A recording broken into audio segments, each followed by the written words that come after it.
Hi guys, I'm Principal from Pure Line Tips and I brought you a new video. Before we start your video, please support our channel, subscribing to our channel, like, comment and share it more. Guys report দিয়ে যে কারো Facebook account নষ্ট করে দেন, তো ওই ভিডিওর ফুল tutorial নিয়ে আসলাম এই ভিডিওতে। তো প্রথমে আপনাদের ক্রোম ব্রাউজার ওপেন করবেন, তারপর এখানে ক্রুই ব্রাউজার লিখে সার্চ করে নেবেন। ক্রুই ব্রাউজার অ্যাপ লিখে সার্চ করার পর প্রথমে যে ওয়েবসাইট আসবে ওটা ট্যাপ করে নেবেন। ওটা ট্যাপ করার পর এখানে ফ্রি ডাউনলোডে ট্যাপ করে একটা ডাউনলোড করে নেবেন। তারপর ফোন হোম পেজে অ্যাপটা ওপেন করে নেবেন।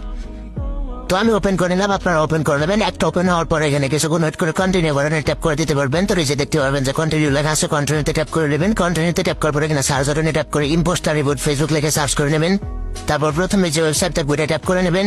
ওটা ট্যাপ করার পর এখানে আবার একটা অপশন দেখতে পারবেন, ওটা সিলেক্ট করে নেবেন। তারপরে ইস বাটনের বা নো বাটনে ট্যাপ করে নেবেন। তারপর আপনার এখানে ইয়েসে ট্যাপ করে নেবেন।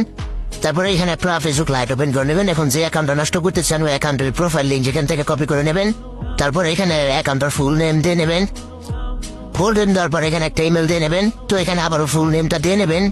ফুল নেম দেওয়ার পর এখানে আবার নিচে ইমেল অপশন থাকবে, ইমেল দিয়ে নেবেন। তারপর এখন যে অ্যাকাউন্টটা নষ্ট করবেন ওটার প্রোফাইল লিঙ্ক এখানে দিয়ে নেবেন। তারপর এখানে ক্রুজ ফাইল লেখা থাকবে, ওই ফাইলে একটা কার্ড সাবমিট করে দেবেন, ভোটার আইডি কার্ড আর ডেট অফ বার্থের সাথে আর নামের সাথে কার্ডের সব কিছু মিল থাকতে হবে। আর এখানে তোমাদের একটা টেক্সটের মেসেজ মানে মেসেজের প্রয়োজন হবে, মেসেজ আমার টেলিগ্রামে দিয়ে দেবো। তো এখান থেকে মেসেজটুকু নিয়ে এসে সেন্ড বাটনে ট্যাপ করে নেবা। সেন্ড বাটনে ট্যাপ করে 25 থেকে 30 মিনিট অপেক্ষা করলে 30 মিনিটের ভিতরে অ্যাকাউন্টটা সম্পূর্ণ নষ্ট হয়েছে।